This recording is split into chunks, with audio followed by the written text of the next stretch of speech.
Good morning and once again welcome to all of you in this class. Now we will discuss about pituitary glands.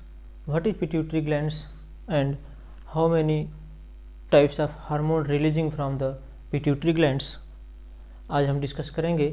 और students मैं आज ये बताऊं कि पिछली क्लास में भी कुछ कॉन्सेप्ट क्लियर नहीं हो पाया था टाइम कंडीशन के कारण, जहाँ तक कि मैं देख पाऊँ कि इस डायग्राम में मैंने हाइपोथैलेमस और पिट्यूटरी ग्लैंड्स का डायग्राम मैंने ड्रा किया था और उसमें जो है कुछ चीज़ें अधूरी रह गई because first second third video upload YouTube पे कर रहे हैं।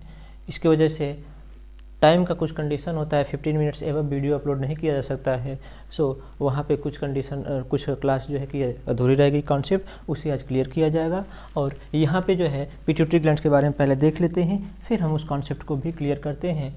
पिट्यूटरी ग्लैंड्स के बारे में देखें तो पिट्यूटरी ग्लैंड्स जो है found in the brain region में प्रेजेंट होता है which connected to the hypothalamus से कनेक्ट होता है। जैसा कि इसके पहले क्लास में ही मैंने बताया था स्टूडेंट्स कि पिट्यूटरी ग्लैंड्स ब्रेन में प्रेजेंट होता है दिस रीजन पे, एंड हाइपोथैलेमस भी ब्रेन में ही प्रेजेंट होता है। 4 ब्रेन रीजन में हाइपोथैलेमस प्रेजेंट होता है। इसके बाद हम देखें इसका वेट जो होता है 1 ग्राम होता है। पिट्यूटरी ग्लैंड्स का वेट इज 1 ग्राम्स होता है स्टूडेंट्स। और pituitary gland is a small light brown colour की होती है। Pituitary glands lies in the sella turcica, जो कि सेला टर्सिका में प्रेजेंट होता है, पाया जाता है। जो सेला टर्सिका क्या है? सेला टर्सिका वो है जो body depression found in base of skull. Skull जो है, इस स्कल में पिट्यूटरी ग्लैंड्स पाई जा रही है। उस स्कल की बोन जो है स्टूडेंट्स, यहाँ ये स्कल जैसे कि मैंने पिछली क्लास में आपको बताया था, ये पिट्यूटरी ग्लैंड्स है, this is the pituitary glands, और ये hypothalamus, this is the hypothalamus and this is the pituitary glands. ये बोन है, जो बोन है ये स्कल की बोन, इसको हम स्फेनॉइड बोन के नाम से जानते हैं। और इस बोन में ही कुछ depression found in base of school, इस स्कल के बेस पे ही कुछ डिप्रेशन लाइक स्ट्रक्चर दिखता है, यहाँ पे गड्ढे की तरह से डिप्रेशन इस तरह से, जो पिट्यूटरी ग्लैंड्स को भी यहाँ पे मैं दिखाऊं तो इस तरह से anterior pituitary and posterior pituitary इस तरह से होगा। जो बेस ऑफ स्कल यहाँ पे उसमें ही ये क्या होते हैं, एडजस्ट होते हैं पिट्यूटरी ग्लैंड्स। ये बेस ऑफ स्कल जो बेस है इसे हम सेला टर्सिका के नाम से जानते हैं, सेला टर्सिका के नाम से जानते हैं। और ये जो बोन है बाहर की बोन है, इसको हम स्फेनॉइड बोन के नाम से जानते हैं। तो इस स्फेनॉइड बोन के सेला टर्सिका में पिट्यूटरी ग्लैंड्स का एडजस्टमेंट होता है, वहाँ पे पिट्यूटरी ग्लैंड्स वहाँ प्रेजेंट होती है। ये जो है कि पी शेप्ड स्ट्रक्चर, बहुत छोटी ग्लैंड्स होती है स्टूडेंट्स, बहुत ही छोटी ग्लैंड्स होती है और पी शेप्ड स्ट्रक्चर में होती है। लेकिन जितना ही छोटी ग्लैंड्स है उतना ही बड़ा काम है इसका। देखो मैं बताऊंगा यहाँ पे सम इंडोक्राइन ग्लैंड्स का ये रेगुलेशन करती है, कुछ इंडोक्राइन ग्लैंड्स को इसे रेगुलेट करती है, इसीलिए हम इसको मास्टर ग्लैंड भी कहते हैं। Because it's regulate some endocrine glands, कुछ इंडोक्राइन ग्लैंड्स का रेगुलेशन करती है। ये जो है कि हम देखेंगे जहाँ पे टेस्टिस हो गया, ओवरी हो गया, थायराइड हो गया, ये सब सारी ग्लैंड्सों का जो कि रेगुलेशन करती है पिट्यूटरी ग्लैंड्स, कंट्रोल करके रखती है उन सभी को, इसलिए हम मास्टर ग्लैंड कहते हैं इसको। और ये जो है हाइपोथैलेमस से बिल्कुल जुड़ी हुई होती है, कनेक्टेड होती है पिट्यूटरी ग्लैंड्स। यहाँ पे स्टूडेंट्स पिछले क्लास में मेरा ये कॉन्सेप्ट अधूरा रह गया था, जिसे आज हम क्लियर कर लेते हैं इस कॉन्सेप्ट को। जैसा कि हमने बताया था कि ये हाइपोथैलेमस है, हाइपोथैलेमस से दिस इज द इन्फंडिबुलम से बिल्कुल ही ये पिट्यूटरी ग्लैंड्स कनेक्टेड होती है। और पिट्यूटरी ग्लैंड्स 2 लोब में होती है। यहाँ पे एक एंटीरियर लोब आप देख पा रहे हैं और दूसरा जो है यहाँ पे आप पोस्टीरियर लोब देख पा रहे हैं। एंटीरियर लोब को ही पार्स डिस्टालिस के नाम से जानते हैं स्टूडेंट्स, और पोस्टीरियर लोब को हम पार्स नर्वोसा के नाम से जानते हैं। और ये जो है एक इंटरमीडिएट लोब भी होता है, पार्स इंटरमीडिया के नाम से जानते हैं, पार्स इंटरमीडिया, जो कि ये एडल्ट स्टेज में ये एंटीरियर लोब में जाकर के मर्ज हो जाती है, अटैच हो जाती है। लेकिन एम्ब्रियो के स्टेज में डेवलपमेंट के दौरान अगर देखेंगे तो ये पार्स इंटरमीडिया अलग स्टेज होती है, अलग लोब होता है, और ये एंटीरियर लोब अलग होता है एंड पोस्टीरियर लोब अलग होता है। इसके बाद अगर देख पाए हम, मुझे कॉन्सेप्ट ये क्लियर करना था स्टूडेंट्स कि ये जो है हाइपोथैलेमस के बारे में मैंने बताया था कि ये 2 टाइप्स के हार्मोन को रिलीजिंग करता है। एक हार्मोन रिलीजिंग हार्मोन करता है, एक जो है रिलीजिंग हार्मोन, और एक जो है इनहिबिटरी हार्मोन।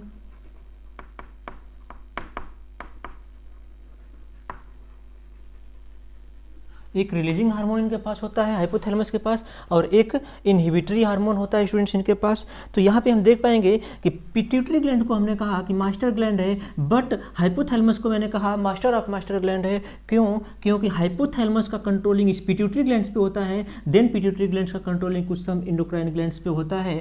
तो जो देखो इसी को हमने ट्रॉफिक हार्मोन के नाम से भी कहा। इस हाइपोथैलेमस रीजन में ये जो हार्मोन रिलीज हो रहे हैं, रिलीजिंग हार्मोन और trophic, releasing hormone and inhibitory hormone, ये हार्मोन कैसे होते हैं? ट्रॉफिक हार्मोन होते हैं। मैंने बताया था ट्रॉफिक हार्मोन क्या होता है कि ये वो ऐसा हार्मोन जो कि कुछ अदर इंडोक्राइन, एक ग्लैंड से तो रिलीज हुआ बट अदर इंडोक्राइन ग्लैंड्स को क्या करता है? रेगुलेट करने के लिए रिस्पॉन्सिबल होता है, ये कैपेबिलिटी होती है उनके अंदर, इसलिए उसे हम ट्रॉफिक हार्मोन के नाम से जानते हैं। स्टूडेंट, तो मैं यहाँ पे बात कहूँ कि ये जो ट्रॉफिक हार्मोन का भी फंक्शन कर रहा है यहाँ पे, क्योंकि इस हाइपोथैलेमस के बाद एक ऐसा न्यूरॉन सेल होती है, यह ऐसा न्यूरॉन सेल, इस न्यूरॉन सेल को हम neurons is known as neuro secretory cell के नाम से जानते हैं।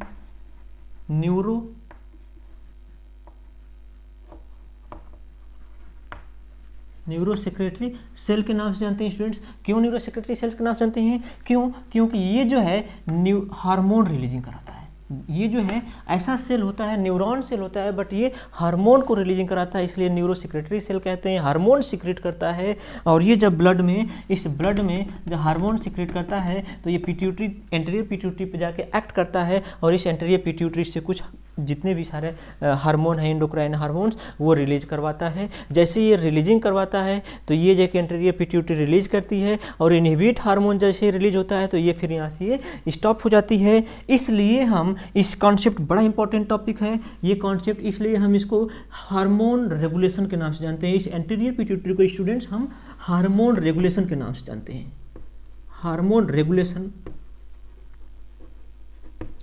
रेगुलेशन के नाम जानते हैं। क्यों? क्योंकि यहाँ से ये हाइपोथैलेमस हार्मोन रिलीज करा रहा है, और हार्मोन जाके एक्ट किया है एंटीरियर पिट्यूटरी पे, देन ये एंटीरियर पिट्यूटरी अपना हार्मोन रिलीज कराएगी। लेकिन इस पोस्टीरियर पिट्यूटरी को हम पोस्टीरियर पिट्यूटरी को यहाँ पे एंटीरियर को हार्मोन रेगुलेशन कहें, और यहाँ पे इसे हम न्यूरल रेगुलेशन कहते हैं स्टूडेंट्स। न्यूरल रेगुलेशन इसलिए क्यों? क्योंकि यहाँ पे जो अब देखो, यहाँ पे भी ये न्यूरॉन्स होंगे, न्यूरो सेक्रेटरी सेल होगा, लेकिन ये सेल क्या करती है? डायरेक्ट हार्मोन रिलीज कराती है।